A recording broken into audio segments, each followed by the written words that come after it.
Right, I'm gonna call to order the meeting of the Sweetwater City Commission this morning and ask Commissioner Lee to do the invocation and Commissioner Peak to lead the Pledge of Allegiance. Join me if you would in prayer.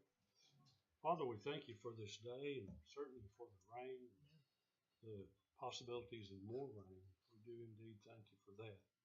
Thank you that we live in a country where we can pledge and participate and be a part of a community that enjoys the freedoms of this country. Thank you for loving us, for saving us, taking care of us, and giving us life, the ability to pursue those things which you set out before us to provide us with the good things. Thank you for that. Thank you for Jesus who gives us life everlasting. It's in his name we pray. Amen. Amen. Amen. Please join me in the Pledge of Allegiance. I pledge allegiance to the flag of the United States of America and to the republic for which it stands, one nation, under God, indivisible, with liberty and justice for all.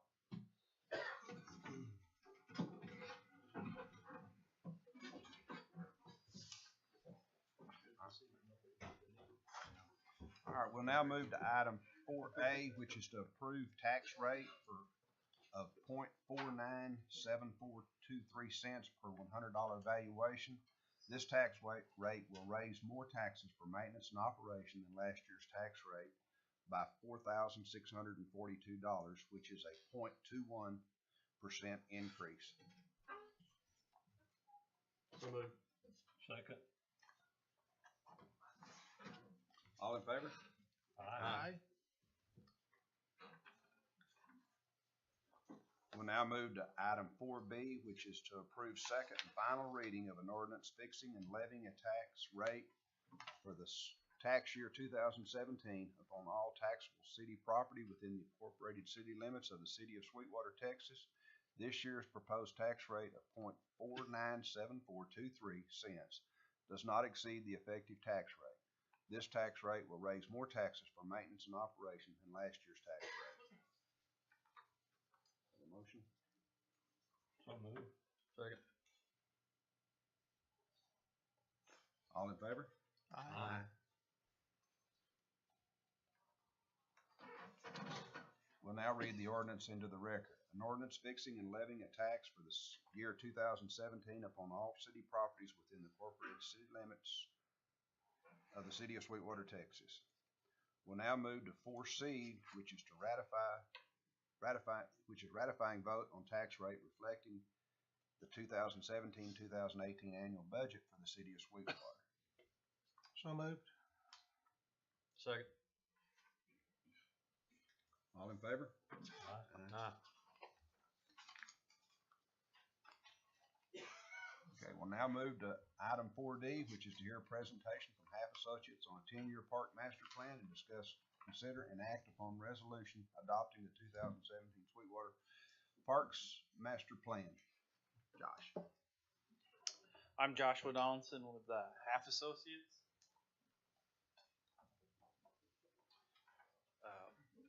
We were brought under late last year to start the Parks Master Planning process. We officially kicked it off in February of this year. Over the last 7 or 8 months, we were able to meet with a number of people in the community and knock out what we think is a pretty good plan. And we like to, just thank the opportunities for Sweetwater gave us to work in this community, and we're happy with the results. Just a reminder what the project scope was. We were tasked with developing a master plan with community goals and objectives, and that the plan has a 10-year horizon for its implementation. It specifically identifies policy recommendations, and other deliverable associated was a trails plan that we developed. As part of this project scope, we wanted to make sure we had something that was implementable, so we developed an implementation plan for you. And then we also wanted to make sure everything we did was publicly supported and it was an actionable blueprint for the city. These things are important because this plan in itself allows you to go after funding opportunities to help match the resources you commit to your park system, specifically the The Texas Outdoor Recreation Plan calls for the need for a parks master plan, and we made sure we met compliance with that planning process and that grant process throughout. Just starting with public engagement, we were really happy. We got good impact and input from the city of when to be out here and how to collect information from citizens and visitors alike. We started off by visiting the Rattlesnake Roundup. We had a booth. We asked a number of visitors as well as local citizens survey questions, as well as just their general opinions about the park system. We were able to get 107 survey responses. Then we conducted a citywide public survey that was promoted via Facebook, a community outreach campaign, and we were able to get 685 survey responses, which is an exceptional rate for a city the size of Sweetwater. It's really commendable. There's a lot of legwork getting those numbers, and we really appreciate that effort. And then lastly, we had a public open house that looked at the resulting efforts of the plan, our recommendations we developed, and we had over 100 attendees, which is another strong number, and we're really, really happy with that. All this public engagement was taken in, digested, and used in the development of this plan, and we want to make sure that's evident and important, because again, these recommendations need to come from the citizens, because they're the people who are going to be supporting any bonding or funding measures, as well as it's their park system. So there's a level of ownership we wanted to encompass with public engagement. The first step was reviewing the park system, as well as establishing a needs assessment. As part of the plan document, we created a park system classification. It helps with frameworking and creates an anatomy for the park system for management, as well as just oversight. It is very helpful in starting to assign the formal components of a park system. Next, we looked at 3 different types of assessments: a demand assessment, a standards assessment, and a resource assessment. The demand assessment specifically takes the input from the community, lets us know what they're looking for in their park system, the type of park facilities, as well as recreation offerings.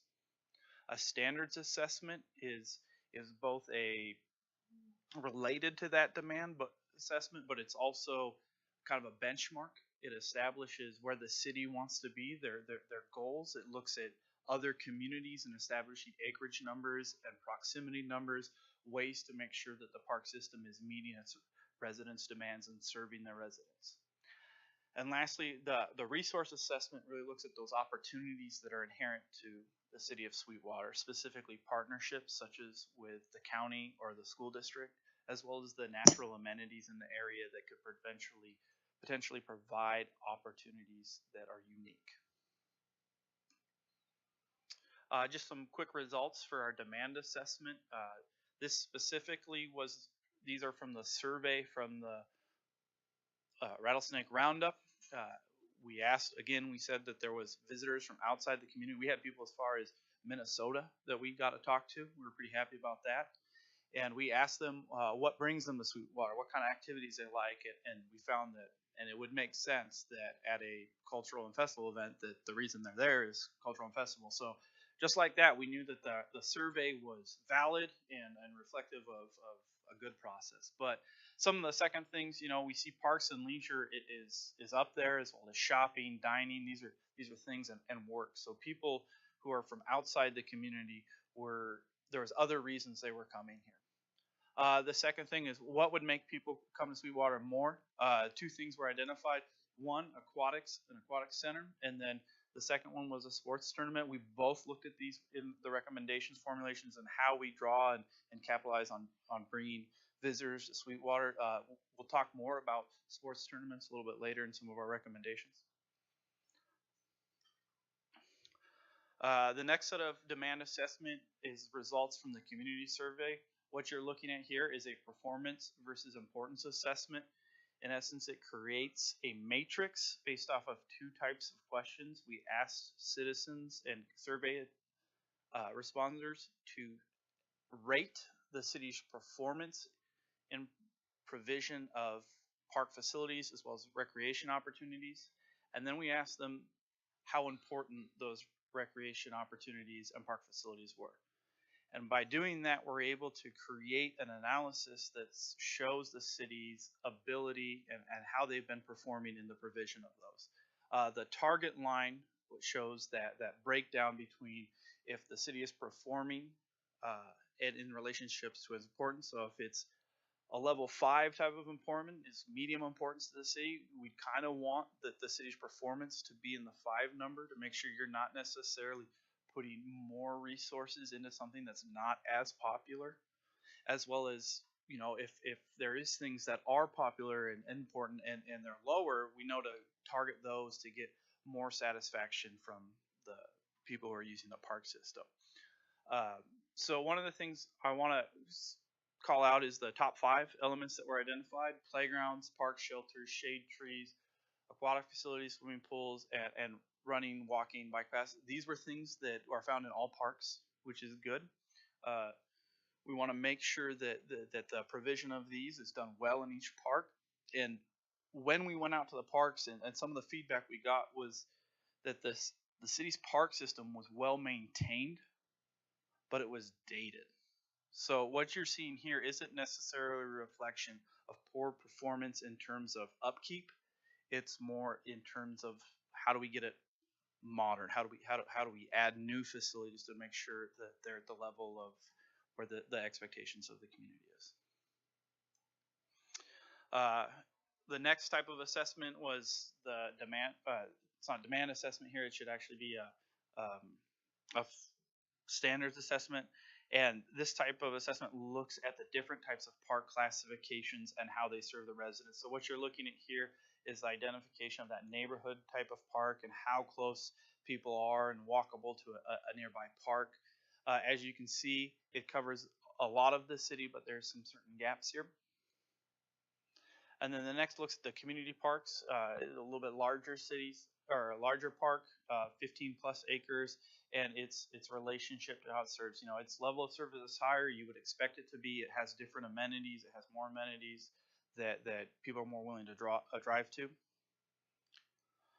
And what you see here, sorry, I meant to say, is that it does a great job. Your community parks have a good job covering the north half of the city and the majority of the in-town population.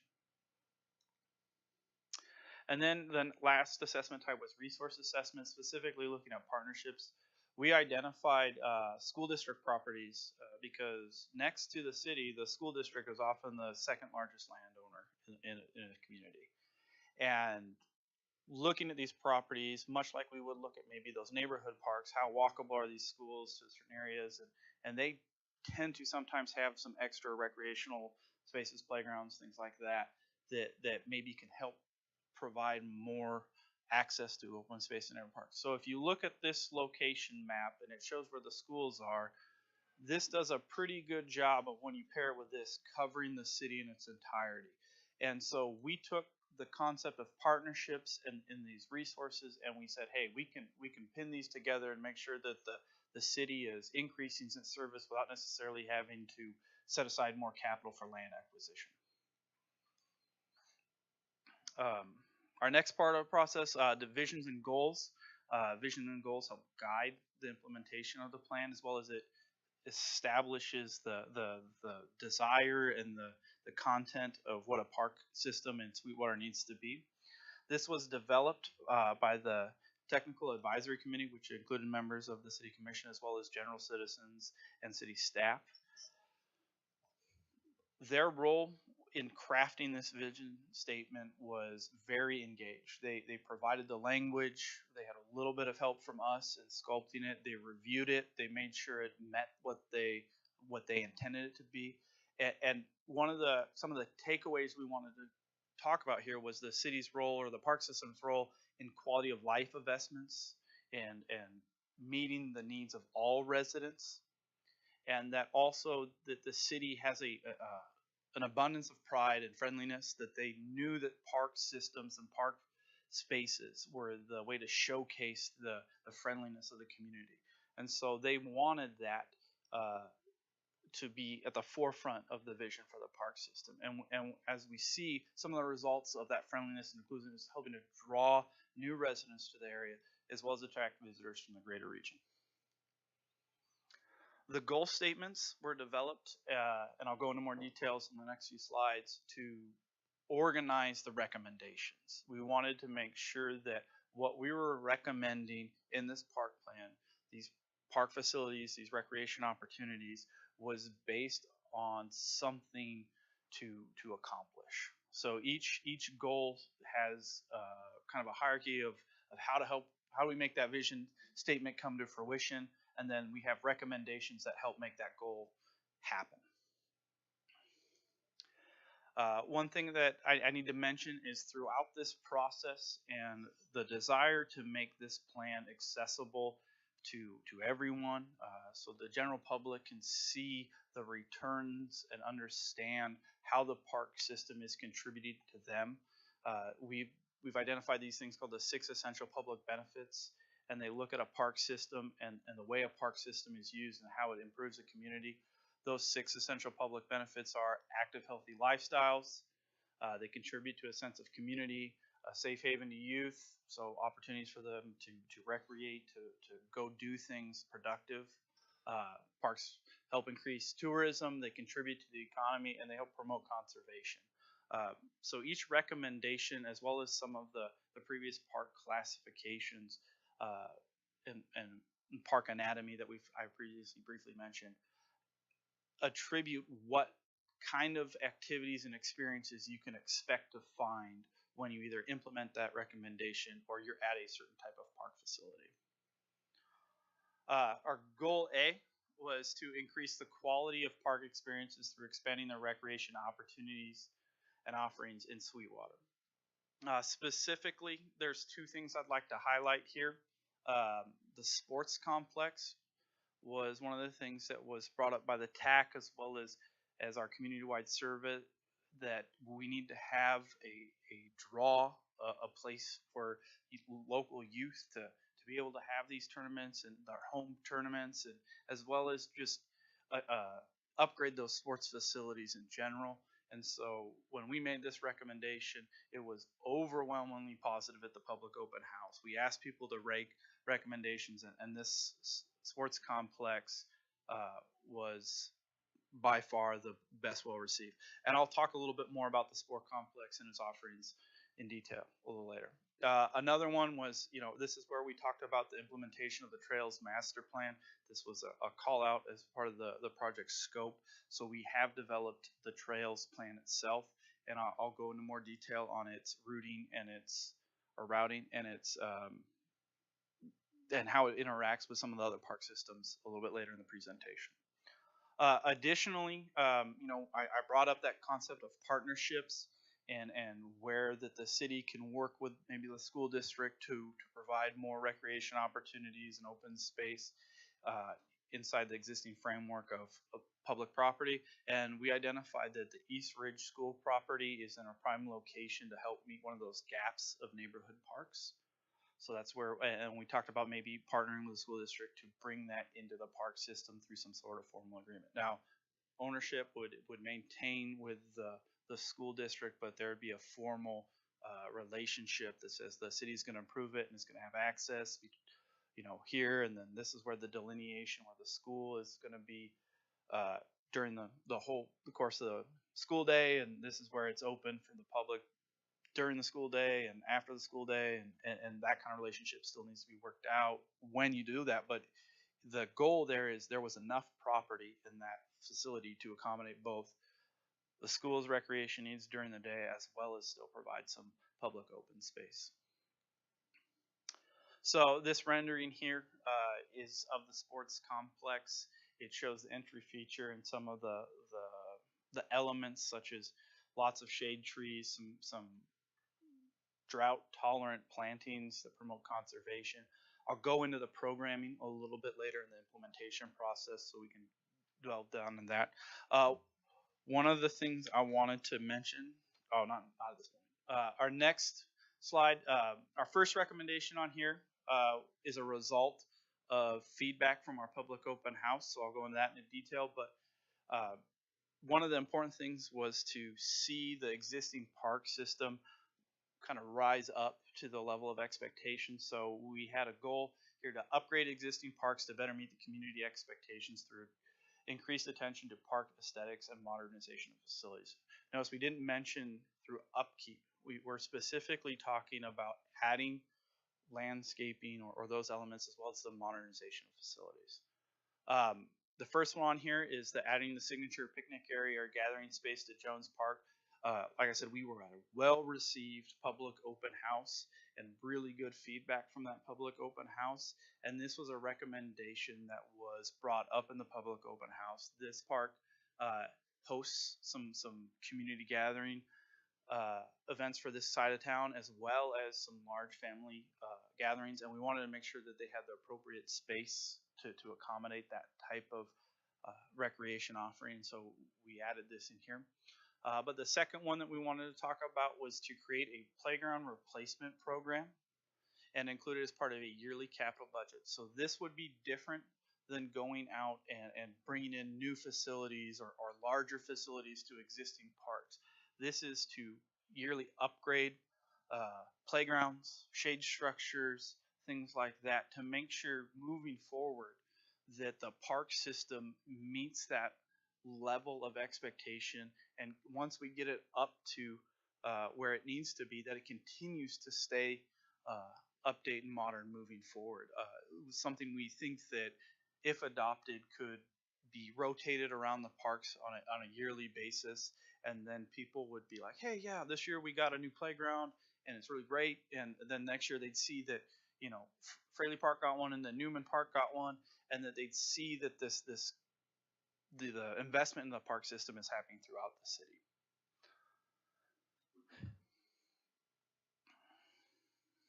And so this is kind of what we were thinking for the Jones Park gathering area. You know, it's a big enough space where it could maybe host a band or a small little community gathering, as well as festivals, and, you know, just a good place for families to come and picnic, things like that. And we feel like, you know, just a little bit bigger pavilion, some added shade trees, some small improvements to the playground surfacing would really kind of help spruce up this space, make that happen. Our next goal is to develop new and strengthen existing partnerships with area public-private organizations to fully capitalize on the community's existing public resources. Additionally, encourage opportunities for entrepreneurship and work with park resources. As part of this, you know, we want to make sure that the public-private partnerships, that if the city is going to invest, businesses have the opportunity to kind of use these facilities to help improve the economy or to contribute in ways, as well as provide some extra amenities to the park system. So our first recommendation really talks about helping public-private partnerships to like restaurants and businesses to be able to maybe showcase, have food trucks or things like that in the parks.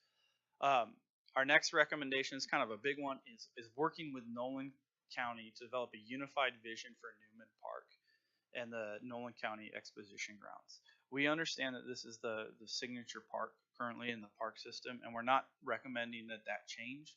What we're recommending is acknowledging that Newman Park is the front porch to Nolan County, and Nolan County's Exposition Center is a big draw, and we want to make sure that those two facilities function a little bit better. We've identified a number of facilities that make sense to be in Newman Park, such as an all abilities playground, dog park, maybe a skate park. These are, you know, this is where people are going already. These are the kind of opportunities that are unique, that's appropriate, that they be located here. With the Trails Master Plan, Newman Park is linked to a lot of the other parts of the town. So having some of the things like an all abilities playground, a dog park in this location makes sense. But to make this park, as well as its relationship to the exposition, really work, we think that coming up with that vision, working with Nolan County to say where is a good place for parking, and how do we make it more aesthetically pleasing? What are the parts where it's going to overflow into the park, and vice versa? How do we contribute to that overall experience? We feel like the Newman Park, this relationship is prime for helping improve that park as a whole. One of the things I want to make sure I forgot to mention, but it's important, is the renovation of the existing pool at Newman Park. we talk about, and I'll bring up later, the development of an aquatics plan. Currently, Newman Park serves the city. It's a very popular venue, and we want to make sure it stays that way. It was high on demand. Aquatic facilities were high on demand. We want it to be complemented potentially by a couple of extra splash pads throughout the community, but we know that it's kind of at its life frame, but we feel like it has a couple extra years in it. You throw a little TLC at it, we can get it a little bit further before we need to develop maybe a more dramatic system-wide aquatics plan. So like I said earlier, Newman Park, what does it look like? This is a kind of that re-envisioning we're talking about, enhanced plantings at the entryway, make it a prominent welcome to Newman Park, welcome to the Nolan County Exposition Center. We think that's a good message. Again, it is a front door or the front porch to the Expo Center, as well as it's still a vibrant and much appreciated park in the city. Goal D is important. The TAC made it very well known that if we're going to spend money in the city park system, we want to see it maintained. We want to see our return on investment. So it's important to them to establish that as a goal, and that goal being to promote the wise use and return on investment into the city park system. As part of this effort, there should be a specific focus on the recreational programming of existing proposed sports facilities. When we talked sports tournaments and we talked about an athletic complex, a lot of the TAC members as well as members of the community said, yeah, that's great, you want to build this and we want you to build it, but we know that its success is dependent on actually attracting these tournaments to the community. And in order to do that, we need someone to coordinate and go after them, as well as work with the sports leagues to sponsor them and help make that draw. There's great opportunities in here. There's a number of hotels in this community that can serve. You have the infrastructure, you need to do that, but that organizational component is essential to making sure any dollar spent for a sports complex gets realized in tourism dollars and economic impact. And again, this is where I mentioned in this thing, we want to make sure that the wise use and return, that's where a long range plan for aquatics facilities needs to be looked at. And this plan is only for 10 years. An aquatics plan may be for 10 to 30 years. I mean, these are pretty big investments. We want to make sure that we don't look at them in a narrow short-term approach, but a longer approach than outside of this even planning horizon. This image here, when we were out at Lake Sweetwater Recreation Area, we noticed you had an existing amphitheater that was kind of tucked away in the RV park. As part of most parks master plans, we try and push cities to think outside the box a little bit, and this was a result of that. We talked about relocating that amphitheater to be on the shoreline and overlook the Lake Sweetwater, so that it can be a nice venue for concerts, plays, things like that. Our last goal and our last set of recommendations focus on the promotion of conservation practices. Specifically, when we're talking here, we're talking wise use of water. We know that that's a limiting resource here, and we want to make sure when the city is putting in new plants, putting in new parks, that they're economical in their water use. So we recommend establishing certain types of trees that are more resilient to drought, and then also looking at the long-term feasibility of using effluent water as a way to irrigate some of these practice facilities, these game facilities, as well as some of the parkland. Now the last part of this plan is the implementation. We developed those recommendations I went over. I didn't go over all of them, but we looked at each one of them. We took the impact and the feedback from the TAC, and we assigned short-term, which is 1 to 3 years, long-term, which is 4 to 10 years, and ongoing classifications for each recommendation. Do we expect all of these to follow this exact framework, and this plan needs to, in order to be successful, hit all those goals? No, but This is a reflection of some of those desires by the local community, as well as the TAC to, these are high priorities, or these are low hanging fruit that we can get done now to get some momentum building. And then as we move forward, you know, some of these other projects or other recommendations are more of a stretch, and that's why we get to that long term.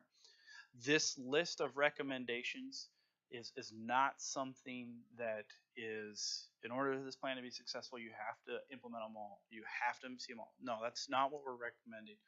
These recommendations provide you options, and we want to make sure that's well known, is that these options allow for flexibility. We don't want to pigeonhole you. We want you to be opportunistic. We want to see you be responsive and responsible with tax dollars. And so we provided a pretty extensive list of recommendations, and a successful plan may not implement all of them, but it'll implement some of them and provide that flexibility. So that was the first half, and this is the second half. So as you can see, we have about a mix, even mix between ongoing, long-term, and short-term projects. It's pretty even. So we didn't want to front-load you with anything or back-load you with anything or anything like that. Our next part of this is capital improvement projects. There's a number of recommendations that specifically identified project dollars to be spent, and we wanted to make sure that you had the tools for budgeting, and so we went ahead and kind of estimated, programmed those recommendations, whether it be the sports complex or the picnic areas, at what we saw to be the costs associated with that. And we came up with these numbers, just so you know, based off of recent projects we've been doing throughout Texas. These numbers are current. They're funded in actual projects that implemented, and so we want to make sure that you had those necessary tools to budget and to think long term about how things are going to cost. Also, by having these full numbers, it helps maybe partition some of these larger projects up over phases. And we wanted to make sure that you're aware that we understand that these are big project numbers sometimes, and they don't have to always be done all in one phase. So these are our high priority issues that were identified, and a lot of this was helped with a TAC voting exercise. They were, again, a part of the process throughout. They were aware of these recommendations. They had some intimate knowledge. So this isn't necessarily 100% half saying these are high. This is that community feedback, the community input, saying that these were what they felt should be accomplished first, or of most importance. Again, sports complex was one of them. Renovate Newman Park was another one. Build out of the East Ridge School property to fill in that gap of neighborhood parks was another one. So I'll talk now about the sports complex in a little bit more detailed. What we came up with from a programming standpoint was 8 baseball, softball fields, and 2 soccer fields, 2 soccer, football flex fields, and then 2 practice fields, as well as some complementary amenities such as playgrounds, a walking trail, etc. This approach is somewhat typical of what we're seeing, and it was also responsive. I think our first drawing came up with like 6 fields, and they said, no, I think 8's appropriate. That's what we've been seeing at other sports complex. So the TAC had input on the number of fields. We went back to the drawing board. We expanded the number of fields to meet what the TAC was thinking. And as you see 6 fields that have skinned infields and 2 that don't. The bottom 4 complex we consider that to be a championship field complex. This is something that we've been developing in other communities to host tournaments. You have your first part of the tournament where you're going to have a lot of teams, but as they progress, they wean down, and from there you get your top 2 teams, and we want to have that excitement, that experience, that championship feel, and that's why we have that complex on the south side that has a little bit more amenities. But again, you're able, with all 8 fields, you're able to host a number of teams in large tournaments. We envision that this park is predominantly using low maintenance landscaping, native plants, and it has a lot of shade opportunities in it by preserving some of the existing trees where appropriate. Our medium to low capital improvements. We don't think that these are necessarily low on value. It's just they're not necessarily a high priority, and some of these are not as expensive. So as opportunities arise, funding becomes available, community initiative builds, that these can be done ahead of some of those high priority issues. We're not trying to hold you to it. It just helps you helps inform you of the overall kind of how these relate to each other. One of the elements I wanted to specifically call out on here that was a medium of priority was the construction of trail segments associated with that master plan. We don't think that this reflects that it's not important. I think the development of the trail system is important and very much valued, but the other items we identified a high priority, such as the build out of a sports complex, some of the revisions to the addition of park property over at East Ridge Elementary School, those were seen as more pressing. So we could see that some of the things like a trail segment would be one of those things that would maybe jump up in its implementation, maybe ahead of some of those higher ones as opportunity arises. So again, that's the big caveat there, is the implementation of these is as opportunity arises. So we don't necessarily, just because something's low doesn't mean you shouldn't implement it until everything that was high is implemented. That's not what we're suggesting. And then I'll go into a little bit of detail of this routing plan. This routing plan was developed in close concert with the city staff as well as the TAC. They were able to tell us to go back to the drawing board, add some more lanes on here, get a little bit better coverage of the city. So what we did and what the result is a trail system that connects all the school properties in the city as well as a majority of the parkland. We felt like that was important. Again, who's going to be using these trails the most? Likely children, likely moms with kids, things like that. These are off-street facilities in most instances that are safer and trying to get those kids to start biking to school again and things like that, where they used to do it a lot more, but now we're a little bit more protective. But these types of facilities kind of allow some more of that freedom to occur. And so as you can see, we've used right of way. We've used some of the drainage corridors in town to co-locate some of these facilities because they're often unimpeded. And we wanted to make sure that we're not asking for a lot of land acquisition, if any at all, to go ahead and get these done. This is more dollars spent should be going towards implementation of miles of trail. And then to summarize, we'll talk about funding. How do we get these things done? A big part of that is, municipal bonds. That's going to be a lot of those drivers for those capital projects. TAC increment financing, if there's an opportunity to kind of leverage this as a general improvement to an area, we think you could do that. Some of these other fees are expanded, may not necessarily be appropriate right now, but in the future, if growth starts to occur, maybe looking at the park dedication and improvement fees would be appropriate. And then things like utility bill contribution, a voluntary fund that maybe helps go and funds that extra landscaping and aesthetic improvements that people have been claiming for and wanting. Grant opportunities, this is a big part of it. This plan is to help you come up with ideas so you can go out and get funding, so you can match your city dollars with other funds to see it go that much further. And here's 4 examples of funds that you should go. We highly recommend it. Actually, after adoption, we're going to go ahead and put this plan through submittal to the Texas Parks and Wildlife to get it as an approved plan for grant opportunities. That doesn't say that you have to apply for grants right away. It just says, hey, this plan meets those minimum requirements, that criteria needed to be eligible for those grants. Statewide transportation improvements program. Now this is where, by having a wider variety of elements in your park system like trails, you can start to diversify your funding sources. Trails are specifically called out as something that can be used by the statewide transportation improvement program to construct. So we like to see those opportunities to leverage funds from other pools to help see implementation of both, mobility issues with these trails as well as recreation opportunities. Lastly, the plan update process. How do we use this plan moving forward? How do we make sure it's current?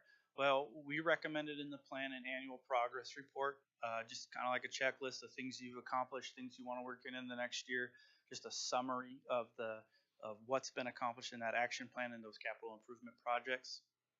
Then the next phase is every 5 years, the Texas Parks and Wildlife highly suggests us to stay eligible for some of those grant opportunities to conduct a 5-year update. Oftentimes that's just going out, doing another community survey, identifying the things you've implemented, adding to that list, changing some of the priorities of that list, just to make sure the plan itself is still reflective of that community input. And at that 10-year horizon, the Texas Parks and Wildlife Department, in order to make grant eligible, suggests you conduct a new plan. So 10 years from now, hopefully you'll see me back here again with the latest revision of your Parks Master Plan. Any questions for me? I guess I see one contradiction. Pictures you showed all this beautiful grass, but yet you recommended xeriscape. How do you reconcile that?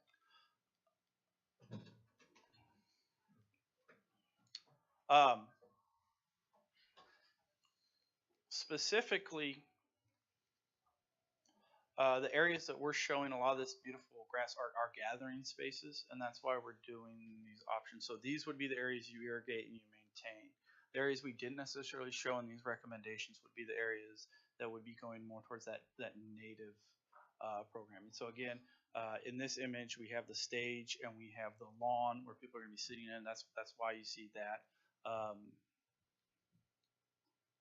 In this image, again, we have a pavilion where families are out enjoying the lawn, sitting under shade trees, stuff like that. These are those types of gathering spaces, and that's why you see that maintenance. Now I'll go to your other point. Where would the low maintenance, the xeriscaping occur? So for the sports complex, for example, we would envision that your lawn, your maintained lawn, would be very minimal outside the actual sports fields themselves. Most of this would be native landscaping, and honestly, for things like trails that we've recommended in here, that's what people prefer. They want to be out there. They want to be in a more natural environment, kind of getting away from it and experiencing these types of, ancillary benefits of looking at birds, looking at native planting, stuff like that. I hope that answers your question. I had a question with regard to, I noticed the trails goes around the edge of the country club. Going the wrong way. All the way around. Has there been any efforts made to procure some kind of cooperation from the country club in order to do that, or is that down the road? We had members of the country club on our technical advisory committee meeting.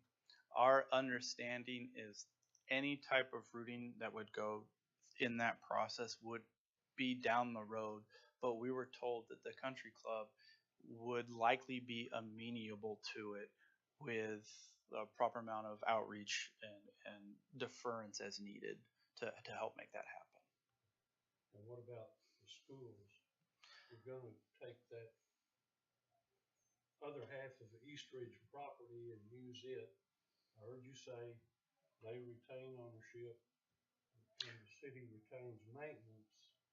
Has there been any efforts in that area to get cooperation? Fortunately, we had a member of the school board on the TAC, and when we discussed these issues, there was not much pushback. There's some support in that type of partnership, seeing those benefits of working together and seeing the resources go a little bit farther was appreciated. Was that with previous leadership, or was it with current leadership? Current. And I want to speak more, and maybe it's not what you were asking, but I want to speak more to that relationship.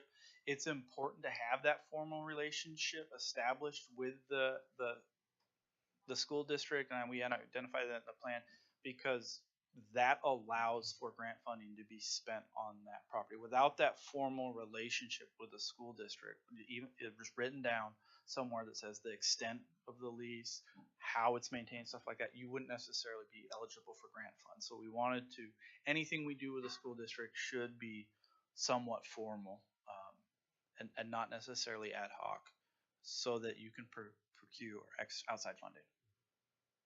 Say on the trails, how does that work? It looks like a lot of the trails are going down existing streets. How do you do that with cars parked there and all of the streets are crammed? So specifically, the Greens Trail segment D, is the one where that's more predominant, and we knew that going in that was the last link in connecting the trail to itself. And as such, we looked at those streets and those street characteristics. Outside the part where it crosses under the railroad tracks, they're relatively low traveled streets, and we're comfortable with maybe looking at something like a side path or a cycle track or something along those lines that creates a sense of a physical barrier between the travel lane and where like bicyclists would be. And that's how we would accomplish that in for segment D. Some of the other segments, like, go ahead. So in other words, you're saying that in establishing bicycle lanes, we'd essentially be prohibiting people from parking on the street in front of their house. That is a possibility. We're not saying that has to be the solution. We could do something like a bicycle lane on one side, or looking at maybe as we go back through that it's not necessarily a bicycle lane but a bike boulevard where we put up signage which would draw motorists' attention to vehicles, and we put down a couple of stencils that says, hey, this is where you should go. So sometimes it's not necessarily about that physical separation. Another alternative would be just identifying that this is a bike path and that people would feel more comfortable with just that identification. So options. But it still would prohibit parking in front of a bicycle boulevard would not. A bicycle boulevard. So if we just said, we put stencils down that said this is a shared route with in the middle of the street. In the middle of the street, yes, sir. And actually, we encourage on-street parking in those instances because it slows traffic down. But the yellow, or the trail segment A, the orange one, that is another instance where there is next to street right away, and we're actually, a lot of that we're recommending to just be off street adjacent to the road.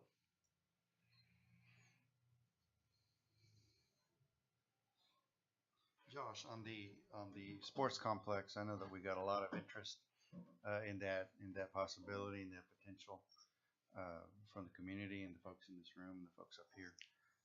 Obviously, it's the highest priority as it was surveyed and those results came back in.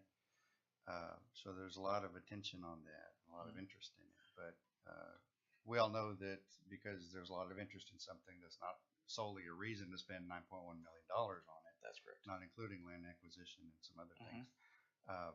What would be the process to figure out whether the complex is feasible? We know that there's a lot of interest in it, but is it feasible to spend that amount of money to build, and if you build it, they will come kind of thing? We need to have some data that would support that kind of investment in the complex. Tim Bargainer, I work for Josh. We've done several sports complexes of late. One of the more current ones is in Round Rock. It's about 30 fields. They refer to it as the sports capital of Texas now. It's an economic development engine for the community. That got started with a feasibility study looking at your regions in which it would serve. But its sole purpose when it got started was to be a tournament draw first and foremost, and secondly, a support for your local league play. Excuse me. Your local league play probably isn't. It's significant to Sweetwater. It may not be as significant as, say, one in Round Rock or in that area. Nonetheless, we were able to work out a program that worked with the league play, but they knew that those fields were going to be taken down significant number of weeks throughout the year because of the nature of that draw. So I would say to shore up a decision on whether or not this is feasible for you as a community, you have to do an impact assessment of the plan as it sits now. And that's something that I would highly recommend. I think if you look at your service radiuses and the number of communities within a 2-hour window of Sweetwater, that opens up a lot. So, and that's one of the assessments they'll look at is how far do people have to come to get to your tournament, and where are they going to stay? They're going to do a hotel count. So, and to kind of dovetail on that, one of the things that was brought up a lot of times in conjunction with predicting that success of a tournament facility is how successful Nolan County Exposition Center has been in attracting events. And while it is it's definitely a different type of event, you again have resources existing as hotels, easy access to a major freeway that would contribute or already are contributing to a tournament draw that would. So again, like Tim said, there is that feasibility study, but there is kind of a case study already existing in the city of a potentially successful relationship. does that answer your question? Yes, sir, it does. I think beyond once we take a look at that and find out whether a feasibility study is the next step, or I think it is, or it would be. If we go down that road, I think we'll also need assistance with a business plan, an operational plan for the enterprise, because none of us here have operated a facility of that magnitude, and at that point, we'd have a $9.1 million investment minimum in that. We need to be sure we knew what we were doing as far as operating the facility and gathering that business and developing those business in the tournaments and marketing the facility and those kinds of things. And like I said, that's not anything that anybody in this room has done up to this point. So we would need assistance with from somebody, some firm, to help us come up with an operational plan, a business plan, a marketing plan, those kinds of things. In my mind, that's kind of the next step after a feasibility study, assuming that that's going to work out for us. And we'd be glad to assist you in that endeavor. However, I would encourage you before you decide to undertake the next step is to go meet with communities such as Frisco, Round Rock, and even Taylor, which is a small community not too many people hear of, but it's east of Round Rock. It developed a similar complex that you're looking at here. It had 8 fields. It's looking at expanding now. And because of the location it was and the competitive nature it had with Round Rock, it was really interesting to show. It showed and proved up that the demand numbers that they were looking at for Round Rock weren't just there. They were also 30 miles east. And it's worth going and talking to them because they are watching the economic impact they're having. They've got a Round Rock in specific hired an individual and put them, or actually transferred an individual and put them in under the Economic Development Corporation within the city, and then they branded it Sports Capital of Texas. And what she does is she goes around and helps with the recruitment of the tournament play at different times in conjunction with the parks. And she also does works with the hotels and the other entities that are garnering indirect income that the city's getting either through sales tax or hotel motel tax. And then they've got data from like restaurants, and there's an academy in Round Rock. So those types of things are adding to that economic impact as they're going. And so she's keeping a running count of what this impact is, and she can share that with you. And I'm happy to give you her name and contact number. Taylor, I can probably hook you up with someone there. And I'd strongly suggest you meet with those individuals to ask them specifically about theirs. They have a lot of information. Thank you. Any other questions? You've done a good job, I guess, setting out the cost of each of the projects, but I don't see anything showing what you would estimate the annual maintenance cost of each of these projects is. We have not done that. That's something that we can be done as part of that development of the facility. That's about that time. I don't have any numbers off the top of my head, but we could potentially look into those numbers and get those numbers to David. Well, I think adopting a parks plan without knowing the annual maintenance cost is foolish. And if your report doesn't have it, I'd say it's deficient. Well, I won't disagree that that is valuable information, and you're right. In essence, it is somewhat deficient. Our scope in this project was to focus on that compliance with the funding and acquisition for new park facilities, and that is a typical approach. We don't get too much in the maintenance side on some of these plans, but your critique and your concern is well See how received. you can develop something without knowing what it's going to cost annually. Typically, these parks and open space rec plans done in Texas are done specifically in compliance with Texas Parks and Wildlife. That is not a requirement within those programs. So if you go around and look at most of the open space plans in communities around, you can go to Abilene, you can go in and around these communities, you won't find a maintenance and operation plan associated with that. It's typically a separate document. There's a lot that goes into it. In your visioning and your identification of new parks and new developments, those are vision statements set forth in the plan. They're not necessarily full-on developed plans. So there are a lot of decisions that go into what's going to be operating, what's your level of service, those types of things to determine what your costs are going to be. Those are done hand in hand with staff and your parks maintenance crews. Again, I just don't see how you can prioritize any of these projects without knowing the annual cost. The prioritization is done within the community based on the impact that your community is giving us.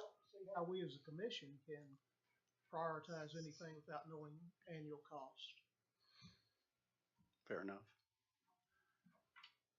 I'm just stating this is typically how this works, and this is what we're contracted to do. The sports complex, looking at the I-20 corridors. Ideally, part of the reason for not just because of its proximity to those infrastructure with the hotels and restaurants and things along those lines, but also because of the relationship to Newman Park, your other community park, is on the north side of town, and so making it go south gives that better equity across the city as far as park land access.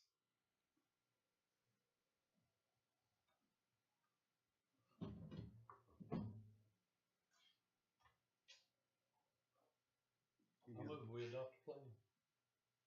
I will second the motion. All in favor? Aye. All opposed?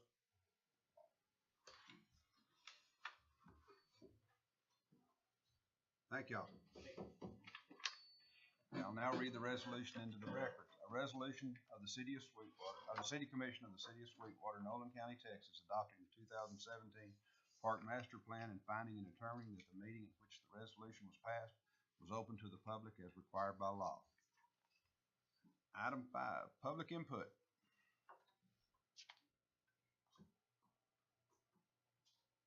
If not, I'll call for a motion to adjourn. Second? I'll second. Oh. I don't think it needs one, but I'll second. Well, it asked for it on here. Maybe that's nominations.